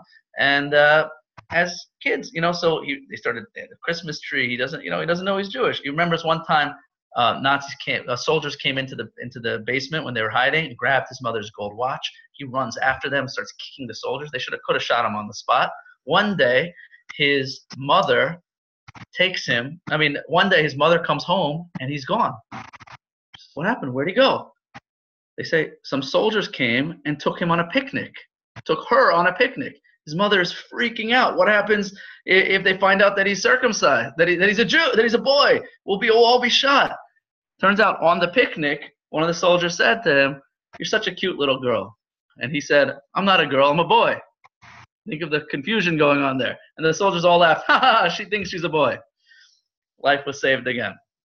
After the war, miraculously, his father, grandparents are all survive on the other side of the mountain. They're reunited, and they move back to another town, and they apply for visas to go to South America, eventually America. But it takes several years. And during that time, his parents still don't tell him he's Jewish because they want to protect him. A lot of Jews were killed after the war. His parents were very scared. They changed their last name to Haran. It's not a Jewish name. It's a Czech name.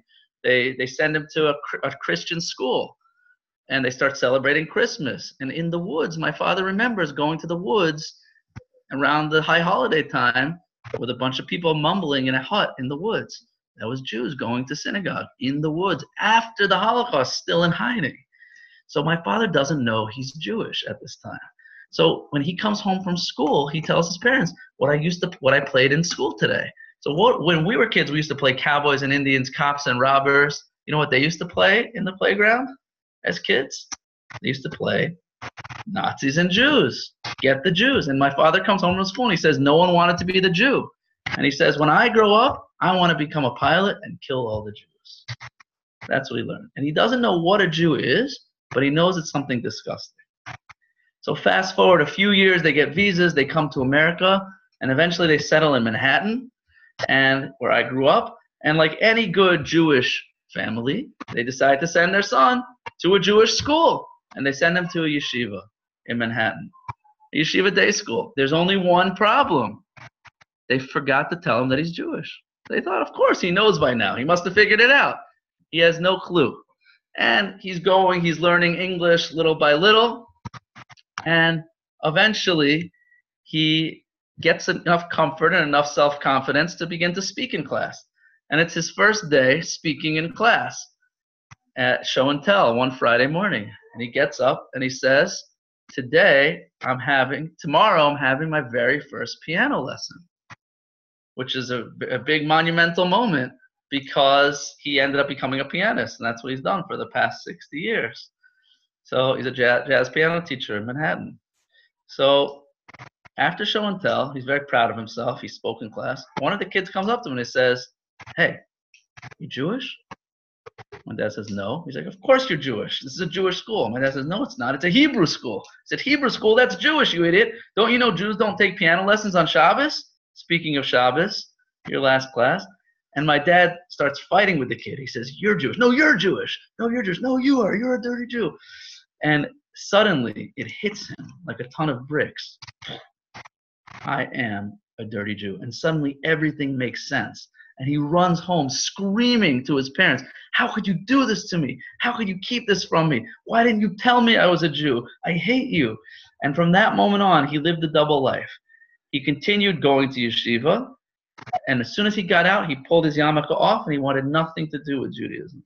When he hit 9th grade, instead of all the other kids were applying to yeshiva high schools, he applied to famous music and art fame school that I went to. And without telling his parents, and he ended up going to music school, and he really never looked back.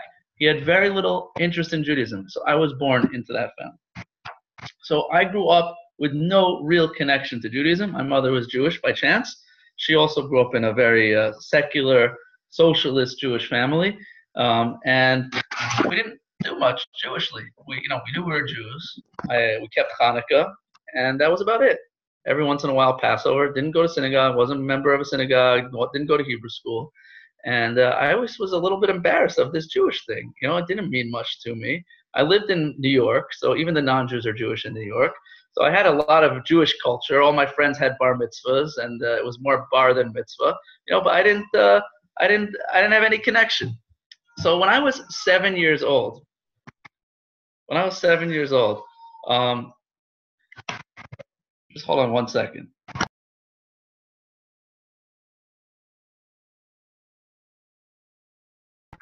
Sorry, when I was 7 years old, I was going to a small private school in Manhattan, and a new kid moved to town from Salt Lake City, Utah.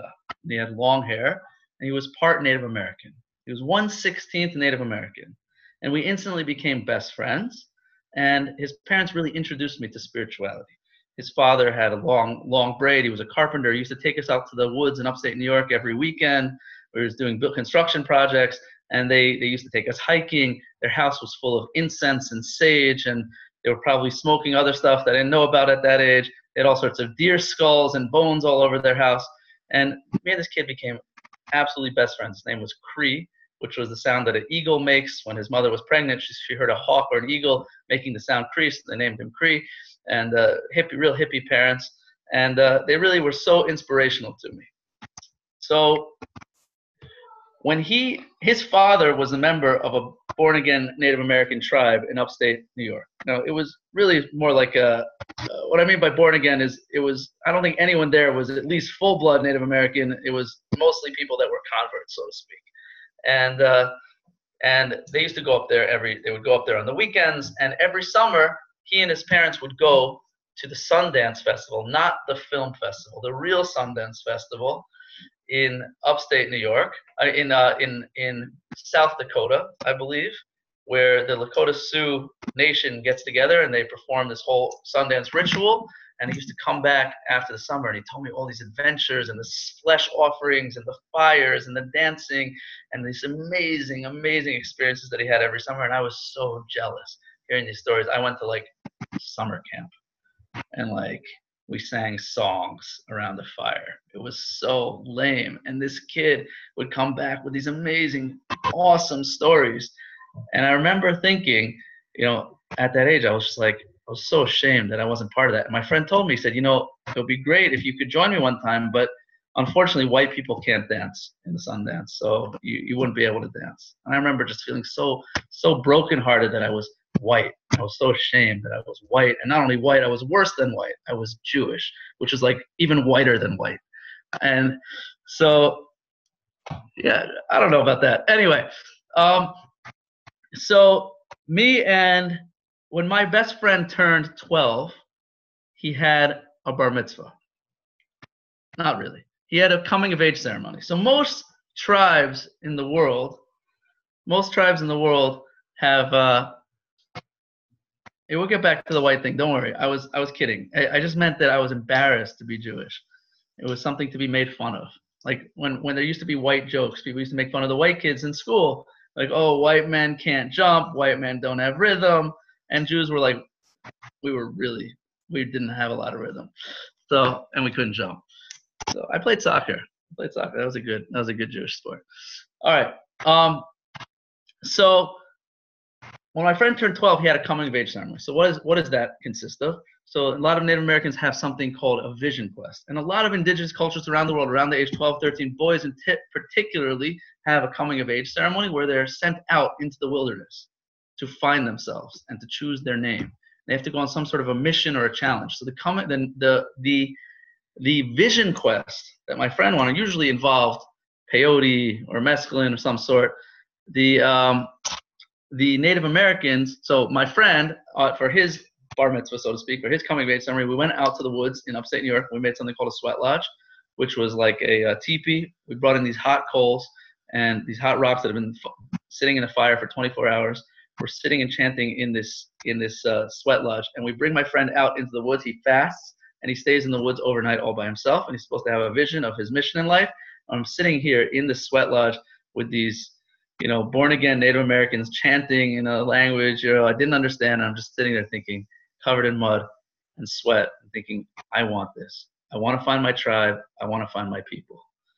And from that moment on, from the age 12, I committed myself to finding my people, to finding my tribe. And Judaism was not a place that I had any intention of looking. So when I turned 13, like I mentioned, a lot of my friends were Jewish. A lot of people started having bar mitzvahs, and I thought about it and I said, I know that my father had a bar mitzvah. I know my father's father had a bar mitzvah. My father's father's father had a bar mitzvah, and all the way back for thousands of years. And I don't want to be the one to kill that. I said, I'll let my kids kill it, but I don't want it. I don't want the responsibility of 3,000 years of guilt. So I decided to have a bar mitzvah. So I told my father I want bar mitzvah lessons. My father got me 2 lessons from one of his students who was a rabbi. All I remember that he taught me was that Haman wore a triangle hat. That's why we eat hamantashen. And in our last class, we talked about the real meaning of hamantashen. And he taught me the blessings on the Torah, and that was it. It didn't mean anything to me, had no interest. And one Friday night in the basement of a church, I had a bar mitzvah. So it was the basement of a church in Lower Manhattan, and I was here's my dad. And I was so embarrassed of this whole experience. It was so devoid of meaning and spirituality. And there were really just a bunch of old people there that I didn't even invite my best friend. I was too embarrassed to share the experience with my best friend because it was so devoid of meaning. And basically my bar mitzvah consisted of saying the blessings on the Torah, which isn't typically read at night, in the basements of this church with a whole bunch of old people. And then my grandfather wrote me a check, and we went out to a non-kosher Chinese restaurant. That was my bar mitzvah. But from that moment on, I began searching and studying whatever I could find in spirituality. So I started studying Taoism, Buddhism, Hinduism, eventually went on to Christianity and Islam, and basically decided I'm going to spend my life traveling until I find my people and find my tribe. So here's me and my best friend at my 8th grade graduation. And all right, so I'm just going to show you a couple pictures about my life. So I studied art in high school and had a nice Jew fro. And I went through a bunch of different phases. I was really into farming. I farmed. I took off after high school. I went to college for a year and a half, and I took off. Actually during that summer. I worked on farms in a farm in Massachusetts, and then from there, I took off a semester from college, which turned into 15 years, and I decided to travel the world. I'll tell you about that in a second. I was really into costumes. At one point, I decided I wanted to become Scottish or Irish. I started learning Gaelic. I listened exclusively to Celtic music, and I was a big fan of Braveheart and other Scottish movies. This was before it came out that Mel Gibson was an anti-Semite. And you guys can guess what my favorite Jewish holiday is now, right? We talked about it last time. Purim, that's right. Good guess. So it's just a couple of cute pictures. Every rabbi, like me and Rabbi Gluckin, who have a past, that used to be cool. We like to show off our past and be like, yeah, we used to be normal. Senior prom, that's tobacco, guys. Don't get any ideas. So I took off a semester from college, and I went to Europe, and I traveled all over France. Started in France, started working on farms all over France. Eventually hitchhiked from France to Scotland. From Scotland, I actually hitchhiked on a boat back to northern France to Amsterdam, then traveled to Eastern Europe, and I'll tell you the rest of the story. So when I was in France, I actually was working on a farm, and I was offered a job to work as a shepherd. So I took up the job. That's actually me auditioning for the part of Frodo. I was too tall, but I still actually have that staff. I carved that staff while I was out there with the sheep. I had 400 sheep and a sheepdog that spoke French. Her name was Lassie. And I was literally outside all by myself for, I think, about 2 weeks. And I actually got that cape. He gave me his cape to wear, the French guy I was working for. And I literally spent the time alone, and I learned to meditate, and I learned to pray. And I became very cognizant as I was traveling and hitchhiking throughout Europe, which I very much do not recommend doing in this day and age. This is 1999, maybe a little safer. Was I began to realize that I was being guided by a hidden hand. And I would wake up in the morning and no clue where I would end up that night, and I would say a prayer to this force that I realized was guiding my life, and I would end up in the most incredible places. And I even began doing experiments. Like I'd pray that I wanted to arrive at a certain destination at a certain time, and I would literally stroll into that city at the exact time. Really amazing, one after another amazing experiences. So eventually went to hitchhike to England, spent time working on farms in Scotland, and then met up with my father in Amsterdam. From there we took a train to Prague. And from there, we went out to Slovakia to find the town where my father grew up in. We actually went to his town. It's a place called Prešov. This is the town he lived in after the war. And we were looking for his house. And he remembered the street name and the number, but the communists had changed all the names. So we weren't able to find it. So we ended up, I said, let's just ask an old person that we see on the street. So we saw this elderly woman. And we said, do you remember the names of the streets before the communists came? She said, no, I don't. She said, but maybe my husband does. So she says, let's go to my house. Let's ask my husband. And we go into her house. We're walking down the street, and we go into the building. My father says, this was my building. We go up the steps, go into her apartment. My father says, this was my apartment. She literally lived in my father's apartment. It's absolutely an incredible experience. My father's running from one room to the next, and he literally is like, this was my bathtub. I remember where my bed was. Absolutely incredible. From there, we went to a small village where he was in hiding during the war with the family after the relatives were taken when the Nazis found the bunker. And we arrive in the town. We don't know if they live there. We don't know anything. We say the name. People direct us to this literally like a shack basically on the outskirts of the town. And this woman who is his wife was, I don't mean any disrespect by saying this, but she was like, the best description you could give was like an old hag. Like she like a witch in the books. She was like this old, like she was not friendly at all. She was like grunting at us, and we thought she was going to kick us out, and we didn't think she wanted us. Really, she was saying stuff that we just didn't understand. She was saying my husband's on his way. We translated it all afterwards. My father doesn't really speak the language. Suddenly, this wagon shows up, this truck laden with hay, with this huge, big, red, bald guy, bare-chested, sitting on top of the wagon. And he gets off the wagon. And this was the son of the family that hid my father. And they grew up together for that year. And he gets off the wagon. He says, what's going on here? Did I win the lottery? He sees the video camera and these Americans. And my father tells him who he is. And the guy breaks down crying. He says, I can't believe it. I've waited my whole life for this day. He runs in and he actually brings back the blanket that they used to smuggle my father through the woods. It's like the most incredible experience. Here he is right here on the left, my father in the middle. The guy on the right is the neighbor who they played with. My father remembers playing with as a kid. It was absolutely an incredible experience. And just a few years ago, my father actually had them honored as righteous among the nations by Yad Vashem, by the Holocaust Society in Israel. It was an incredible ceremony in Bratislava, and literally a life-changing event. My father just finished writing his memoirs, and he's looking for a publisher. If anyone has any connections, please let me know. So here I am in Europe, and I'm traveling around, and my father goes back, and I end up, here and there having various experiences. Every place I went to different ashrams and spiritual centers and yoga centers and Buddhist temples and meditation places and churches and the whole thing. After 6 months of traveling, I decided to come home briefly and was hoping to plan a trip to India, which I thought was the most spiritual place in the world. I was planning on going to India to find a guru and to meditate, and eventually maybe become a guru. And as I was back in Manhattan, I started volunteering in a yoga center, teaching guitar and photography at a public school that I went to.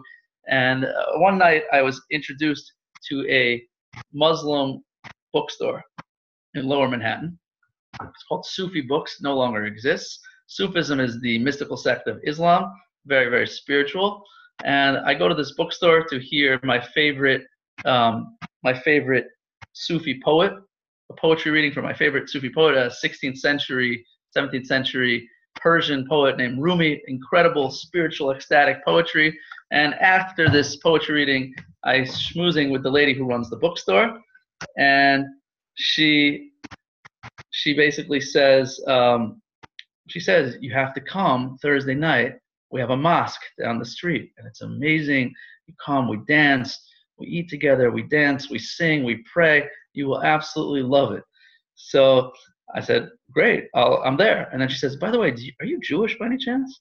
I said, yeah, I'm Jewish, I guess. She says, because a bunch of us are Jewish. We go to the mosque Thursday night, and then Friday night we go to a synagogue on the Upper West Side called the Karlbach Shul on 79th Street in West End, a very hippie, spiritual, Orthodox synagogue on the west side of Manhattan.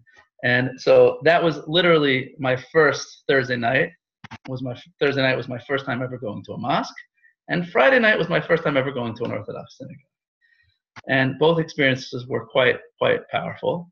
And I believe that I'm probably the only person in the history of birthright to find out about birthright in a mosque.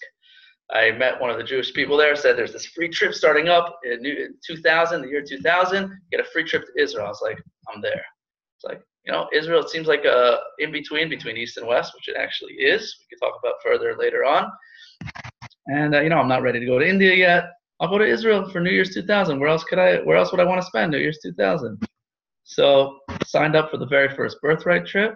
It's a trip to a Kabbalistic trip provider called Israelite. A rabbi named Rabbi David Aaron led the trip. He's a very, very cool person. If you ever get a chance to read any of his books, listen to his classes.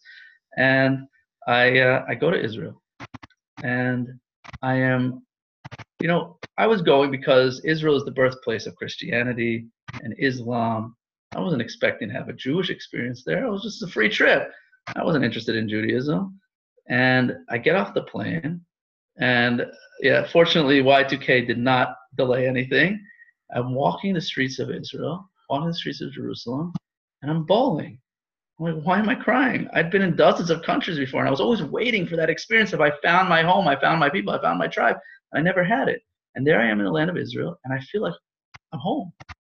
So, welcome home. It was a voice that welled up within me. When I was traveling, when I was in Scotland, I met a guy who told me that in 1999, in August of 1999, there was a full solar eclipse that crossed over India and Europe. And this guy told me there's going to be a gathering in Hungary, which is one of the best places to watch the eclipse. And it's a rainbow gathering. It's a group of hippies that get together, and they're gonna celebrate underneath this eclipse. So I'm like, all right, I'm there. So I planned my trips and hitchhiked from Spain all the way to Italy, from Italy to Hungary, and I end up at this festival. And I'm literally walking into the festival. I've never been to anything like this. I was a spiritual guy. I was of the hippie-ish persuasion, but I was not like a full-fledged diehard hippie. I walk into this festival, and they're literally naked guys, like covered in mud. And this naked hippie runs up to me as I'm walking in, and he comes to give me a big hug. He says, "Welcome home, brother." I remember distinctly thinking, this isn't my home, you're not my brother, and don't touch me. But I was always looking for that experience of welcome home. And there I am in Israel, not expecting it, to have this feeling deep inside that said, welcome home. I don't know how many of you have had that experience when you went to Israel, those of you that have been, but I've led dozens of trips on Birthright, and every time there are people that just break down crying at the most random places. And I remember thinking, like, what are the rabbis putting in my water? Like, are they brainwashing me? What's going on? But it was my Jewish soul connecting to the Jewish homeland. And that is what it's about. We've been separated from our homeland for so long. When a Jew comes home, something hits home, literally. So I decided from that moment, I got to find out what's going on here. And I started reading about Jewish mysticism, about Kabbalah, and it blew my mind that all the stuff I had intuitively come to on my own about the oneness of God and the fact that everything is with purpose, the idea of reincarnation, everything that I believed in was in Judaism. And I couldn't believe it. But not only that, it predated all the other religions that I'd been studying for the most part. So it was really a life-changing experience. I get home from Birthright. I was planning on staying in Israel for 6 months, ended up coming home shortly earlier for a family emergency.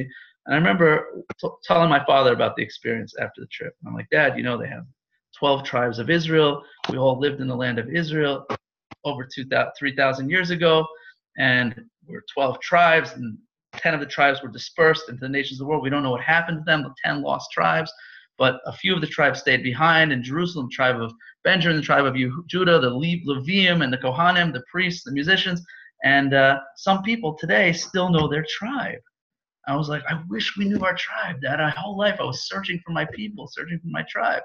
And my dad turns to me, he says, we know our tribe. I was like, hello, excuse me? Like, what are you talking about? We know our tribe. I said, yeah, we're from the tribe of Levi. We're descended from Levi, the son of Jacob. And from father to son, for thousands of years, we've known our tribe. And I was like speechless. We were the musicians and the teachers in the temple. I was like, Dad, why didn't you ever tell me? And my dad turned to me and says, you never asked. So I was literally spent my life jealous of my best friend, who is 1/16 to 1/32 Native American, which, by the way, Elizabeth Warren taught everyone is not really Native American, according to anyone. And I was 100% Jewish, going all the way back. And on my father patrilineal line, 100% descended from the tribe of Levi. So literally blew me away. And the whole time I was traveling, I stopped telling people I was Jewish. Because I said, you know what? It's irrelevant. I said, I know everything that happens for a reason, but why was I born Jewish? Why couldn't I have been Irish? You know, I actually traveled after high school with my same best friend to Ireland. And we spent a few weeks hitchhiking all over Ireland, and the hills were green and beautiful. The people were friendly. The music was beautiful, and the Guinness is a meal. But at the end of the day, you know, my best friend was half Native American, 1/16 Native American, and the other side he was half Irish. So I was like so jealous of this kid. At the end of the day, I couldn't convert to Irish. But meanwhile, I had this incredible heritage that I didn't even know about. So I came to the conclusion that, you know, the reason I must have been born Jewish is because Jews don't really have a culture, I thought. All we have is bagels and lox and the Holocaust, but we don't really have any spirituality of our own. So it must be that I was born Jewish because Jews are chameleons. We just mix in wherever we go. And I was born Jewish because I could just blend in with all the nations of the world, and I can get all the good from everyone. And that's really a Jewish story, is that there's a shame of being who we are. There's a shame of being Jewish. So I want to finish up the story. So I came home and I started exploring Judaism. I was still going to the mosque once in a while, but eventually I started going to the synagogue, the Carlbach Shul, 79th Street, Manhattan. I recommend everyone check it out. And I'm going Friday night, these amazing Shabbos dinners with a bunch of young spiritual seekers, Jews. And one time someone invites me to go for Shabbos in Monsey, New York, very Hasidic community. So that's me on birthright. And someone invites me to a very Hasidic home for Shabbos. And the guy looks something like this. And I was scared out of my wits. Does this guy speak English? Is his hat going to bite me? Like, what's going on here? It turns out the guy speaks perfect English. He's totally American. He's from Long Island. And he tells me I grew up in a totally assimilated secular Jewish family. In college, I studied ecology. And after college, I moved to Montana and lived in the woods of Montana studying bald eagles. And he said, as I was in the woods, I became very close to the tribe, the Blackfeet tribe that lived there, and I learned how to speak 2 dialects of their language. And I hunted my own clothing, my own deer. I had long braids. I wore deerskin clothing. And eventually I decided to join the tribe. So he said he went to the chief of the tribe. Oh, that was him. That's another Jew, by the way, Daniel Day-Lewis. Anyone know that movie? Great movie, Last Mohicans. So he goes to the chief of the tribe. She was a wise old woman in her 80s. And he says to her, I want to join the tribe. Now he said this woman was so poor, she lived in a hollowed out Chevy truck. That was her house. But she was so happy. He said he never saw such poverty, but he also never saw such joy. And he said to her, I want to join your tribe. She turned to him and she said, if you were Christian, I would let you join the tribe. Now, this woman did not have such a high respect for Christianity. She was kidnapped as a child by missionaries and forced to go to a church school.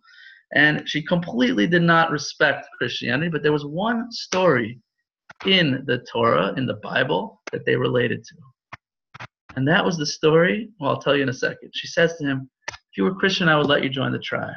Said, but you come from the white wise man of the mountain. Who's the white wise man of the mountain? You guessed it, Moses. So the Native Americans read through the whole Torah. The only story they related to, the whole Bible, was the story of Moses going up on Mount Sinai and receiving the Torah. Why? What does it sound like from their tradition? It sounds like Vision Quest. Moses went up on the mountain. He fasted for 40 days and 40 nights. He received the vision. He received the Torah. He came down and he taught it to people. She says, you come from the white wise men of the mountain. Go back to your people. You have wisdom and spirituality of your own. Go back to your people. And that's what he did. When I heard that story, it literally changed my life. I said, you know what? I got to go back to Israel and learn. This rabbi, that Shabbat, ended up buying me my first pair of tefillin phylacteries, and he encouraged me to go study by one of his friends in Sfat, which is a very holy city in northern Israel, a very spiritual city, and the rest is history. There we are today. So the amazing thing about this story, so why am I telling you this story? Why am I telling you this story? Because this is really the American Jewish experience. So many Jews, you know, if you think about it, there's one thing that all religions in the world have in common. You know what that is? It's Jews. Wherever you go, any ism in the world, there's Jews behind that ism. Whether it's at the ashrams or Jews for Jesus or all over the gurus. There are a bunch of gurus in India who are Jewish. Jews are spiritual seekers. It's in our blood. It's in our DNA. The only problem is that 2,000 years of anti-Semitism made us ashamed to look into our own sources to find our own spirituality. So the American Jewish story is a story of running away from who we are. It's not just the American Jewish story, it's the Jewish history, running away from the responsibility to be a holy nation, to be God's chosen people, to be a light to the nations, to be priests to the world. We've run away from who we really are. Now, I'll tell you that it's really my father's story of being ashamed to be Jewish. I inherited that. And I was always running away. You know, my father, when I come home from Israel and I started to become an Orthodox, observant Jew, was shocking for my dad at first. He said when I was born, he prayed. One of his prayers was, please God, let him not be Jewish. That was my father's prayer. So my father now ends up with 10 very ultra-Orthodox grandchildren. My sister ended up following me to Israel several years later. She has a whole clan of very Hasidic Yiddish-speaking children. And here's my father with his grandchildren a few years ago. He has a couple more by now. And he's really beginning to accept who he is. And that's really one of the themes of our history is self-acceptance. Are we willing to take on the responsibility of what it means to be a Jew and to be proud of what it means to be a Jew? So the irony of the whole thing is I was embarrassed, jealous of my best friend. Guys, turns out, I know you guys were commenting about this quite a bit. We're not white. We had a stopover in Europe for a few thousand years. Doesn't make us white. We come from the Middle East. Again, let's not get into race here. Okay, it's a complicated story. But we could dance at the Sundance Festival. Of course we could. The people that oppressed the Native Americans are the same people that oppressed us. Guys, this is who we are. And a lot of Jews in America, it's a very touchy subject. We forget sometimes that we're really a minority because we have what's called white privilege. But I want you guys to know that as soon as you put on one of these, your white privilege goes out the door. And this was the hardest thing for me to do, to openly identify, to come out of the closet as a Jew, as an observant Jew, was the hardest thing that I ever did. So it's very interesting because I actually work today in a therapy clinic in the evening. And it's a predominantly African-American clinic. And the social workers that work there have openly African-American names. All right, my supervisor's name was Tawana and Talisa, right? And my boss's name was Isia. And there was me and one other Orthodox Jew working there. We're the only non-African Americans in the clinic. And my name Gavriel, his name Ovadia. And yet when we go to work, we introduce ourselves as Gabe and Albert. Where does that come from? It's a shame. It's an embarrassment to be openly who we are because of 2,000 years of oppression and anti-Semitism. I want to share with you, just before closing, some interesting statistics. Now, I don't know if you guys know the history of some of the major movements away from observant Judaism, away from Orthodox Judaism. So some of the most famous ones we can point out is the Reform movement, right? Reform Judaism is one of the first breakoffs of Orthodox Judaism. Where did Reform Judaism start? In Germany. What was one of the motivations of Reform Judaism? That if only we could look just like everyone else, then they'd accept us. If only we could act like everyone else, then they'd accept us. In fact, one of the very first things the Reform movement did was move the bima, the place where we pray, from the middle of the synagogue to the front to look like a church. The day the Reform movement attributes to the founding of the Reform movement was the day an organ was brought into a synagogue. It's shocking. The Zionist movement, right? The idea of moving back to the land of Israel, why was it started? Because if only we had our own country, then they'd accept us. And look at the irony there. State of Israel, we have our own country, and yet we're number one public enemy in the world. Again, Jews running away from the idea of it's our Jewishness that makes us unique. If only we could be like everyone else, then they'd accept us. Reform movement took place where? In Germany. And what happened exactly in that same place where Jews were trying to assimilate? The Nazis. So again and again, we run away. Communism was a big ism that Jews flocked to. Why were they running to communism? If only we could have equality, then they'd accept us. And once again, Stalin, one of the greatest anti-Semites that ever lived. So I want to close just with some interesting statistics that we have. In a recent study, 2013 Pew Study of American Jews, comes out some amazing things. Do you know that 26% of U.S. Jews say that religion is important in their lives compared to 56% of the general public? Why is that? Why are we so ashamed of religion? Because of years and years of that shame of running away from who we are. 23% of U.S. Jews attend synagogue meetings once compared to 62% of Christians, right? It's actually shocking. Now, when asked, what is the number one Jewish value? 73% of Jews said remembering the Holocaust. Now, that to me is the saddest thing, because Judaism is all about embracing life. Of course, we have to remember the Holocaust, but that's not what it means to be a Jew. What it means to be a Jew is to live Judaism. Right? 42% said having a good sense of humor, and only 19% said observing Jewish law. Guys, we're facing right now a spiritual holocaust of Jews like myself, perhaps some of you, who are ashamed of being Jewish openly and don't even know what it means to be Jewish. I embrace, guys, go out there and be ambassadors for the Jewish people and tell your friends and tell your relatives you can be proud because you come from prophets and warriors and poets and heroes. You have spirituality of your own. Go back to your people, my friends.